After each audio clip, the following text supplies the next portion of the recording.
भावांनो, तुम्हाला काय वाटतं? तुम्ही त्यांचं स्वप्न पूर्ण केलं म्हणून त्या तुमच्यासोबत लग्न करणार का? तर नाही.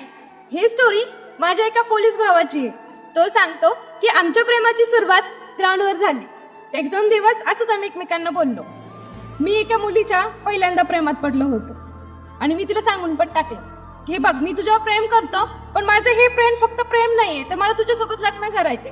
आणि आम्ही भेटून फक्त 8 ते 9 दिवस झाले होते ताई. ती पण हो बोलली आणि आमच्या प्रेमाला सुरुवात झाली. आम्ही दररोज सोबत लॅबला जायचो, रात्रभर जागायचो, अभ्यास करायचो, कारण दोघांचे स्वप्न एकच होते, ते म्हणजे पोलीस बनणं. अखेर तो दिवस उजडला आणि 22 ऑक्टोबर 2025ला मी भरती झालो. एकमेकांच्या डोळ्यात पाहिलं तेव्हा खूप रडलो की चला, आपलं एक स्वप्न पूर्ण झालं. आणि मी पहिल्यांदा तिच्या हाताने गुलाल लावला. खूप खुश होती ताई ती मला इतकी जीव लावायची ना ताई, तर खरंच मला आता सांगायला वाईट वाटतंय की जेव्हा ती माझ्यासोबत असायची ना, तेव्हा मला माझ्या आईची सुद्धा आठवण यायची नाही, इतका जीव लावायची ती मला. एक दिवस तिला मी माझ्या दीदीच्या घरी घेऊन गेलो आणि दीदीला तिच्यासोबत बोलणं करून दिलं. दीदीला ती खूप जास्त आवडली आणि दीदी पण कन्व्हिन्स झाली.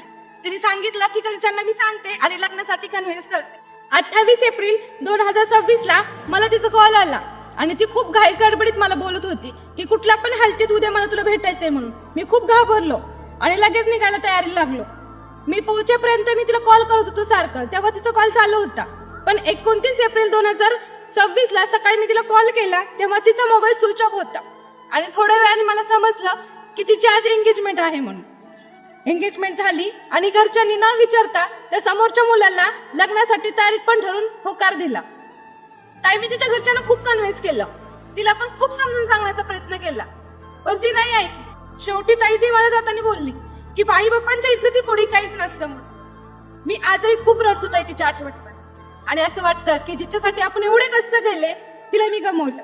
मी माझ्या आयुष्यातला अनमोल हिरा गमावलाय ताई. स्टोरी पूर्ण ऐकल्यानंतर मला आता कमेंट करून सांगा की पूर्ण नेमकं काय पाहिजे असतं मुलांकडून, जेणेकरून त्या मुली त्याच्यासोबत लग्न करतील.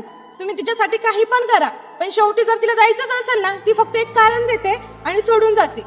तो बोलतो की ते एवढ्या वर्षाचं प्रेम तिने फक्त 5 मिनिटाच्या कॉलमध्ये संपून टाकलं. व्हिडिओ शेवटपर्यंत बघितल्याबद्दल खरंच धन्यवाद.